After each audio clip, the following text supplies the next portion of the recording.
bonjour. Déjà. Clap de début. Clap de début, effectivement. Déjà, merci de nous avoir donné de votre temps pour la conférence. Juste avant de... Ah oui, attends. Juste avant, on peut se dire tu? Ça te dérange pas? Parce que vous, j'ai l'impression d'être vieux. Donc, ok. Je vais vous tutoyer. Si vous préférez, je vais vous tutoyer. Donc voilà, nous avons préparé quelques questions suite à la conférence que vous nous avez donnée. Je propose de commencer par la question 1, du coup. Dans le monde artistique, quels sont les meilleurs moyens d'étendre son réseau relationnel? C'est dans le monde de la photographie, en tout cas. Ça, c'est vraiment une excellente question. Je dirais la première, c'est forcément les réseaux sociaux. J'ai aussi un peu étudié le marketing, etc. Et on dit beaucoup maintenant dans le marketing que tout ce qui est envoyer des mails, etc. et essayer de communiquer avec les gens, ça ne fonctionne pas. Le retour, c'est zéro. C'est vraiment les réseaux qui vous ont aidé à... Ouais. Donc, d'abord, la première chose, c'est de proposer du contenu de qualité. Parce que dire que je fais quelque chose, si c'est pas de qualité, les gens vont très vite le voir et je n'aurai pas de retour. Qu'est-ce qui fait d'un contenu qu'il est qualitatif ou de qualité? Un contenu de qualité, pour moi, c'est quelque chose qui est travaillé d'abord, qui est réfléchi, qui est original, qui est personnel.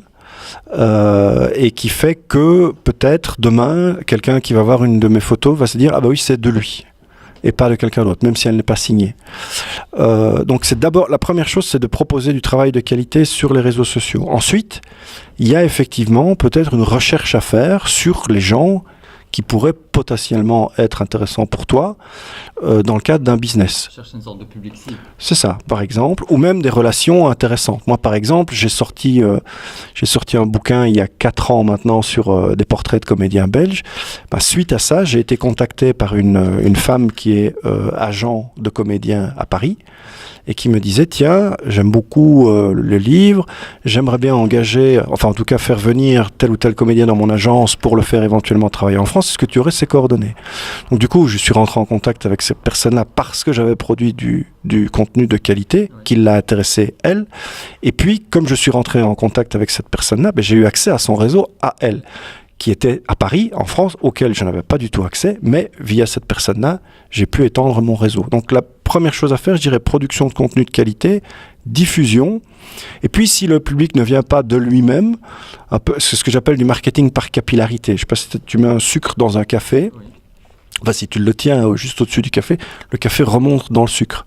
Ici c'est pareil, tu proposes un sucre, et tu espères que le café remonte dans le sucre, le sucre c'est ton travail, et tu espères que les gens te contactent par ce biais-là. Si c'est pas le cas, tu likes le commentaire, le travail de quelqu'un, etc. Et parfois, les gens se disent « Oh, tiens, ce gars-là, il a liké, c'est qui? Je vais voir. » Il tombe sur ta page, et là, ça commence à s'étendre.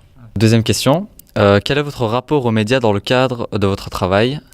De quelle façon les utilisez-vous et à quelle fréquence? Alors, donc on va parler des médias sociaux, parce qu'il y a les médias sociaux et les médias classiques, la presse, etc. Donc, moi, les médias sociaux, je les ai beaucoup utilisés à une époque où je voulais vraiment faire la promotion de mon travail. Pourquoi? Parce qu'il y avait une démarche commerciale derrière. J'avais un livre, j'avais un livre qui sortait et j'espérais qu'il se vende énormément. Donc j'ai utilisé les médias sociaux dans ce sens-là pour en faire la promotion. Et qu'est-ce que c'est beaucoup utiliser les médias sociaux? Je dirais que c'est les utiliser à un niveau acceptable. C'est-à-dire que moi, je suis des gens aussi sur les médias sociaux qui postent tous les jours. Il y a des jours, ça m'intéresse, il y a des jours, ça me les brise, parce que c'est trop. Donc le truc, c'est de trouver le juste milieu. Le juste milieu par rapport à ton audience, donc aux gens qui te suivent ou qui t'apprécient ou qui commentent, etc. De dire, je suis là, voilà le travail que je fais quotidiennement ou toutes les semaines, etc. Mais de ne pas les saturer avec 4, 5, 6 images par jour. D'abord, parce que c'est pratiquement impossible. Il faut avoir une production d'images énorme pour pouvoir être présent sur les médias sociaux. Mais en plus, avec le risque qu'à un moment donné, les gens disent, ouais, mais attends, ça c'est bon, quoi. Il est à Paris, il est ceci, il donne une conférence là-bas, tout ça. Moi, ça m'intéresse pas trop, quoi. Donc, il faut essayer de ne pas saturer les gens tout en gardant une certaine présence. Moi, j'ai entendu la réaction il n'y a pas longtemps de quelqu'un qui parlait des comptes sponsorisés sur Instagram. Donc on peut sponsoriser, on peut payer pour faire sa propre promotion. Et la personne a une réflexion extrêmement intéressante qui, je trouve, doit être prise en compte maintenant. C'était, dès que je vois un compte sponsorisé, je le signale à Instagram et je le bloque. Tout simplement parce que c'est sponsorisé. Il dit, moi, si tu payes pour que je te vois, je te vire. Et je pense qu'on va trouver de plus en plus de personnes parce que là, il y a une vraie démarche commerciale. Une vraie démarche de promotion de mon travail. Même si j'ai rien à vendre, je promeus mon travail. Et là, je crois que ça commence à gêner pas mal de gens. Ce que les gens veulent maintenant, sur les médias sociaux et dans la communication, c'est des choses qui les intéressent. Point. S'il y a, c'est regardez-moi, likez-moi, partagez, achetez, etc. En ayant trouvé ce qui les intéresse pour vous, c'est quoi la fréquence moyenne pour votre travail, du coup, vous concernant? Moi, je veux dire que je suis pas un exemple probant, mais en général... alors pour la photo, en plus, j'ai des saisons. C'est-à-dire qu'en hiver, je travaille moins, et printemps, été, automne, je travaille un peu plus. Ça m'est arrivé de poster pendant 3 mois une photo par jour. C'est déjà beaucoup, à mon sens. 7 photos par semaine, il faut déjà les produire. Surtout que je suis extrêmement sélectif dans mon travail. Tout à l'heure, je disais dans la conférence, ne postez pas toutes vos photos sur les médias sociaux. Et je l'ai fait parfois à tort, mais pour continuer à proposer du travail de contenu, du contenu de qualité, pardon, c'est assez compliqué parce qu'il faut arriver à le produire, le contenu de qualité. Exactement, et pour pouvoir faire ça. Par contre, quand j'ai la chance effectivement de pouvoir faire beaucoup de photos pendant un mois, j'essaye de faire du stock. Et je sais que je vais diffuser, etc. Alors après, on peut planifier ça. Il y a des applications, il y a de l'automation. On n'est pas obligé de le faire soi-même. On peut planifier des posts qui se feront automatiquement. Pas besoin qu'on soit vraiment derrière l'ordi, etc. Mais moi, j'en suis pas encore là. J'ai pas vraiment une marque. Je me considère pas encore comme une marque ou comme une société à vendre ou qu'il y a quelque chose d'intéressant à vendre. Je suis, comme je l'ai dit tout à l'heure, photographe professionnel tout simplement parce que j'ai un numéro de TVA. Mais je me considère purement comme un amateur, quoi. Je n'ai pas une fréquence de travail qui me permet de dire que j'en vis, même bien. Moi, tout ce que je voudrais, c'est pouvoir payer mes factures, par exemple, avec des travails de photo. Mais même ça, je n'y suis pas encore. Je fais d'autres choses aussi dans la vie. Vous ne vivez pas de la photographie pour l'instant? Non, je ne vis pas de la photo. Malheureusement, je ne vis pas de la photographie pour l'instant. Je pourrais, si je développais vraiment toute la communication, etc. Mais j'ai d'autres j'essaye d'écrire aussi, j'ai d'autres aspirations, donc je n'y mets pas l'énergie nécessaire. Je ne dis pas que je ne suis pas assez bon ou que les personnes n'ont pas assez reconnu mon travail, etc. C'est juste que moi, je ne fais pas la promotion de ce que je fais suffisamment pour un jour espérer en vivre. Quel est l'artiste qui vous inspire le plus et vous êtes-vous déjà comparé à lui? L'artiste qui m'inspire le plus, c'est Britney Spears. Non, évidemment, je déconne. Hein, je ne vais pas rester sérieux comme ça. Non, c'est pas Britney Spears, c'est... Comment elle s'appelle l'autre? Je sais plus. Non, enfin bref. Il y a beaucoup de photographes qui m'inspirent. Je vais parler surtout de Clay Enos, qui est un photographe américain, qui a la particularité de travailler sur tous les films tournés par Zack Snyder. Zack Snyder, c'est celui qui a fait les Watchmen, 300, je crois qu'il a fait un Batman aussi. Donc ils sont potes tous les deux. Et donc il fait pas mal de portraits sur tous ces films-là. Et je suis tombé un jour sur son travail. C'est un livre qui reprenait les portraits des personnages du film des Watchmen, qui est une bande dessinée que j'adore. Et là, je suis peut-être en train de livrer quelque chose qui va me desservir, mais les portraits noirs et blancs de Clay Enos m'ont tellement perturbé que lui et Helmut Newton, qui est un autre photographe décédé qui m'a beaucoup influencé aussi, ont fait que j'ai décidé de faire le livre des comédiens en noir et blanc à la manière de Clay Enos. Donc, si vous prenez mon livre, si tu prends mon livre et que tu prends le livre de Clay Enos à côté, tu vas dire, bah ouais, d'accord. Mais bon, il y a quand même un côté personnel, parce que c'est entièrement belge, etc. Et je le dis d'ailleurs dans l'interview que j'ai en fin de bouquin, que Clay Enos m'a énormément inspiré. Ouais. Et vous vous êtes déjà comparé à lui, au niveau justement du travail en noir et blanc que vous avez fait, le livre? Non, comparer, d'abord, j'ai pas la prétention de me comparer à lui, que j'admire tant. C'est un peu comme si demain... je sais pas, quelqu'un qui fait une chanson se comparerait, je sais pas, né à Liège, j'écris une chanson qui s'appelle Né à Liège et je me comparerais, né en Belgique et je me comparerais à Springsteen qui a écrit Born in the USA. Bon, le lien peut se faire, mais c'est pas comparable exactement comme tu dis. Donc non, moi je ne me compare pas à lui. non pas parce que j'estime que j'ai moins de talent que lui ou qu'il a plus de talent que moi ou des choses comme ça. Je n'accorde absolument pas le même temps que lui consacre à la photographie. Peut-être que si je le faisais, on pourrait dire, effectivement, on peut trouver des similitudes dans nos deux manières de faire. Mais je pense qu'avant tout, dans le milieu artistique, l'erreur à ne pas faire, c'est de comparer l'un et l'autre. À part quand on parle de plagiat, évidemment, deux chansons qui se ressemblent, une a été pompée par l'autre. Bon, effectivement, il faut comparer, mais là, on parle à titre légal pour savoir qui a plagié sur qui. Mais sinon, moi, je suis pas pour comparer le travail de deux artistes. Chacun a ses influences, ses émotions, etc. Bon, après, j'avais un ami qui disait il n'y a pas de bon, il n'y a pas de mauvais photographes, il y a que des photographes qui se font plaisir. C'est une très belle philosophie. Après, j'ai vu des gens qui faisaient de la merde, et peut-être qu'il y a beaucoup de gens qui considèrent que ce que je fais, c'est de la merde. Mais bon, voilà, c'est comme ça, c'est la vie. Je veux dire, il n'y a pas... Chacun sa façon de voir. Exactement, chacun a sa façon de voir les choses, comme tu dis. 4e question, du coup. Est-ce que le métier de photographe que vous exercez à ce jour correspond à l'image que vous aviez à vos débuts dans la photographie? Ouais, très bonne. Il faut que je me souvienne déjà de à quoi ressemblait la photographie quand j'ai commencé. Déjà, le matériel était différent. Oui, le matériel, l'approche technique évidemment est très différente maintenant. Maintenant, on est dans l'instantanéité, c'est-à-dire que moi, je travaille comme photographe freelance pour l'agence Belga. Ça m'est arrivé de faire des photos de quelqu'un, d'avoir mon téléphone qui sonne en même temps. Je dépose l'appareil, je décroche, et la personne qui est au bout du fil me dit « J'ai pas encore les photos, est-ce que c'est normal ?» Je dis, oui, je suis en train de les prendre, laisse-moi au moins le temps.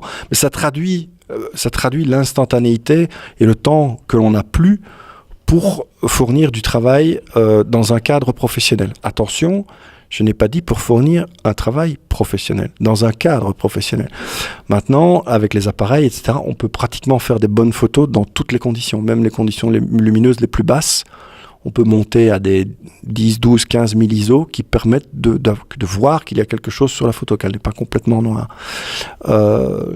Ça, dans un cadre professionnel, l'aspect technique est important pour être rapide et pour correspondre à l'attente du public. Maintenant, il y a des gens qui s'intéressent encore à la vieille photographie, les Polaroids, les films photos, etc.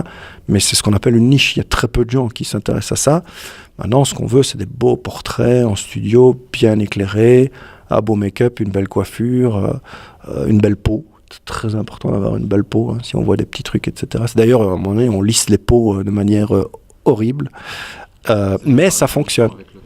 Oui, mais ça fonctionne. Il y a beaucoup de gens qui sont sensibles à cette forme d'esthétique auquel moi je ne suis pas du tout sensible. Par contre, pour répondre plus précisément à ta question, comment je voyais le métier de la photo auparavant, pour moi c'était d'abord pouvoir rencontrer beaucoup de gens. Pour les photographier évidemment, mais aussi pour discuter un peu avec eux. Quand j'ai commencé le bouquin, moi j'avais envie de rencontrer Paul Vord et d'avoir un petit peu la chance de parler avec lui en disant ça se passe comment sur un film, etc. J'étais fan, quoi. Donc en tant que fan, je voulais simplement le rencontrer. Parce que j'ai eu la chance de le faire par la photo. Par contre, je vais te donner une anecdote. J'ai fait le Festival de Cannes il y a 5 ou 6 ans maintenant, en tant que photographe, pour une agence de comédiens. Ça a été l'expérience la plus violente de ma vie. Oui, c'est une excellente question. Tu me demandes pourquoi. Parce que il faut savoir que le Festival de Cannes, pendant 15 jours, c'est l'endroit du monde où toutes les stars, les plus grandes stars du monde sont. Hein, Will Smith, Robert Redford, Charlize Theron, etc. Enfin, tout le monde était là. Alors oui, j'ai photographié Charlize Theron, Michael Fassbender, Marion Cotillard, Matthew McConaughey, enfin tous les grands acteurs américains, etc. Mais en tant que photographe là-bas, tu es considéré comme un paparazzi, comme un emmerdeur qui essaye de se glisser partout pour essayer d'avoir la meilleure photo du monde possible, quoi. C'est mal vu. Et c'était extrêmement mal vu. Et en plus, moi, il faisait très beau, hein, ça en était. Moi, j'arrive là-bas en jeans, basket, t-shirt, etc. Donc même pas, je veux dire, avec des vêtements de marque ou des choses comme ça. Et puis vous croisez tout le long de la croisette à Cannes, des Lamborghini, des Porsche, des Ferrari, et puis même pas le petit modèle, hein, des trucs, des Lamborghini chromés, des trucs de fou, quoi, des trucs, regardez-moi, il n'y a que moi qui m'intéresse. Et ça a été une expérience vraiment extrêmement violente, parce que tous les regards qui se posaient sur moi en tant que personne se poser sur moi en tant que photographe. Et photographe emmerdeur, etc. Et donc j'ai senti le dédain, presque la haine de beaucoup de gens. C'était non, toi tu passes pas, toi tu passes. Tu vois, c'était vraiment en fonction de ce que tu étais censé représenter. C'était toi t'es accepté, toi t'es la petite merde. Et moi j'étais plutôt du côté de la petite merde. Exactement. Exactement. Et ça a été très très violent parce que moi j'envisage, je me considère comme spécialiste du portrait en photographie. Et dans le portrait, là, ce qui est intéressant, c'est pas de faire une photo de qui que ce soit sans expression. C'est d'en parler avec lui ou avec elle. Et puis, à un moment donné, d'avoir quelque chose qui se dégage. Mais Cannes, t'as pas le temps de ça. Hein. C'est bonjour, etc. Tu fais ta photo, c'est déjà très bien comme ça. Donc, pour essayer de proposer un travail personnel dans un endroit où il n'y a absolument pas le temps de le faire, etc., j'ai été... à la limite, je prenais l'appareil photo comme ça et je faisais des photos comme ça. Je regardais même pas, quoi. Tu vois, je faisais des photos comme ça, avec la rafale, ça s'entendait très fort. Mais aucune démarche artistique, rien, aucune démarche personnelle, rien. C'était pas le lieu, c'était pas l'endroit. Et en plus, quand tu croisais des gens qui voyaient que tu avais un gros appareil photo sur toi, tu avais l'impression qu'on te disait encore un emmerdeur, quoi. Donc ça a été vraiment une expérience très violente. Donc par rapport à ce que moi, pour revenir à ta question, ce que je pensais au début, là je suis vraiment descendu de mon piédestal, parce que quand j'étais plus jeune, je me disais, oh, putain, le sommet c'est quand même d'être photographe au Festival de Cannes, quoi. Qu'est-ce qu'il y a au-dessus ? Et la preuve, c'est qu'après avoir fait le Festival de Cannes, il y a plein de gens qui sont venus quand ils ont vu mes photos et qui m'ont dit, ah mais en fait t'es professionnel ? Parce que j'avais fait des photos au Festival de Cannes. Là, c'est dans l'esprit des gens, parce que j'y étais allé, j'étais photographe professionnel. Alors qu'il n'y a rien qui changeait par rapport à 15 jours avant. Ouais. Mais bon. Et donc, moi, ça a été très, très, très, très, très agressif. Exactement.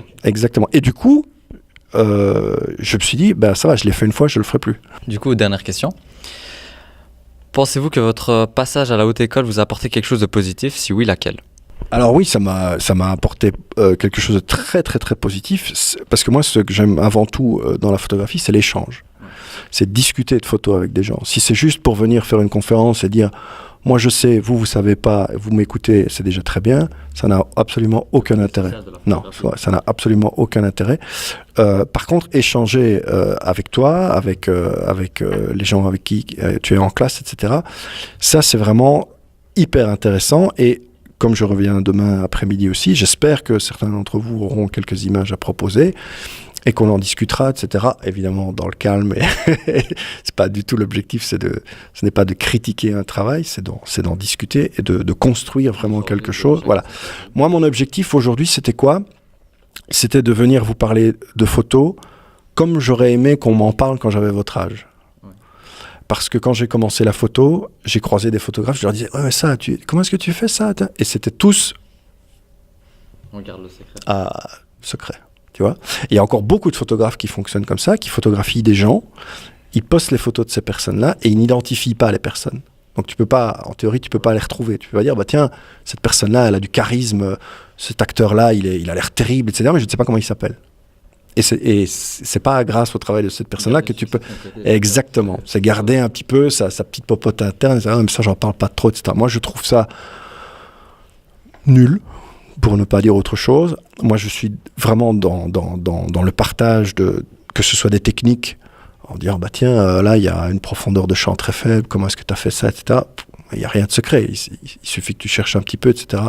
Il y en a plein qui vont dire, Google est ton ami. Ouais. Ouais, mais ça va. Bon, tout le monde sait que Google est mon ami, dis-moi tout de suite comment t'as fait. Et puis c'est pas une question de pomper, tu vois, l'idée, voilà, c'est simplement dire, tu veux faire ça comme ça ? Parce que moi, si demain tu me dis, tiens, la profondeur de champ sur cette photo-là, j'aime bien, comment est-ce que tu as fait ? Mais je vais certainement t'expliquer, mais d'abord, je vais dire, oui, mais attends, d'abord, qu'est-ce que tu veux faire comme photo ? Et je vais essayer de comprendre avec toi, dans le cadre de ton travail, de ta vision et de ton objectif, de ce que tu veux faire passer comme émotion, etc., à travers ton travail. Exactement. Peut-être se dire, c'est peut-être pas sur la profondeur de champ qu'il faut travailler d'abord, c'est peut-être sur autre chose, tu vois. Mais après, je peux quand même t'expliquer comment obtenir une très faible profondeur de champ. Et les gens qui ne le font pas, moi, je trouve ça vraiment dommage. Alors, il y en a qui disent, oui, mais t'as déjà vu les grands chefs cuistots à Paris qui donnaient leurs recettes, etc. Non, mais même s'ils le faisaient, il y en a qui le font dans des bouquins et ils les vendent, évidemment, hein, mais même s'ils le faisaient, voilà, il y a encore la passion, la personnalisation derrière. Tu sais, je peux te donner toutes les techniques du monde que tu veux et le meilleur appareil photo du monde que tu veux, tu seras quand même capable de foutre les photos en l'air, comme de faire des trucs de génie. Donc voilà, il faut vraiment partager. Et puis au-delà de comment on prend une photo, le plus intéressant, c'est de ce que l'on veut raconter avec une photo. Parce qu'il y a plein de gens qui prennent des photos, mais ça raconte rien. Si tu vas au resto et que tu dis, tiens, j'ai mangé des chicons, etc., c'était dégueulasse. Enfin, les chicons, t'aimes bien les chicons? Ouais, cru, j'aime bien. Cuit, c'est mauvais. Enfin bref, mais ça n'intéresse personne. Oui, c'est vrai. Mais c'est bon quand même. Oui, c'est bon quand même, mais tout le monde s'en fout. Ouais, c'est vrai. Tu vois? Donc il faut voir ce que tu as envie de raconter, etc. Il y a des gens qui, systématiquement, tout ce qu'ils font, ils doivent communiquer avec ça. Et c'est les gens qui confondent, je n'ai rien à cacher avec j'ai tout à montrer. Ouais. Ah super, t'as le resto. Ah c'est ça. Et c'est des gens, ces gens-là, ils sont très facilement reconnaissables. Plus ils montrent, plus ils se sentent seuls au monde en fait. Ouais. Parce qu'ils ont besoin d'attention sur les médias sociaux. Et alors quand tu les rencontres dans la vie, ils font oh, c'est la merde, moi je me sens seul, etc. Bon. Enfin on a un peu dévié de la question, mais c'est pour dire que c'était le partage et que c'était un peu difficile hein, aujourd'hui quand même. Il fallait un peu bousculer un peu pour avoir 2-3 réponses, mais c'est peut-être, je sais pas, la timidité ou quoi, j'en sais rien. Peut-être la mienne de timidité, je ne sais pas. Ou le sujet était peut-être pas super intéressant pour tout le monde, mais c'est ce qui m'intéresse vraiment quand je discute, surtout avec des plus jeunes. Et sur la question. Ouais, exactement. Et ce que j'espère énormément, parce que moi c'est ce que j'aurais bien voulu rencontrer à l'époque, c'est que quand il y a un peu de volonté, de dire tiens, je m'intéresserais bien à la photo, ça me parle, j'ai envie de faire quelque chose.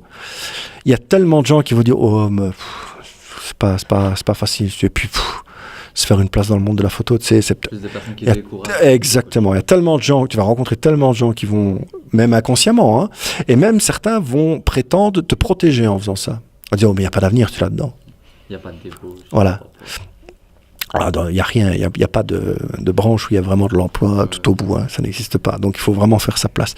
Oui, ben moi je suis plutôt de l'autre côté, de dire bah, si tu veux commencer la photo, vas-y fonce, fais-en, beaucoup, entraîne-toi, demande-moi conseil, j'essaierai de t'aider, je n'ai pas réponse à tout. Mais au moins ça fait du bien d'avoir quelqu'un qui qui t'encourage derrière. Il y a tellement de gens qui découragent que quand on tombe sur quelqu'un qui encourage, c'est même bizarre. On se dit tiens, pourquoi il est gentil lui?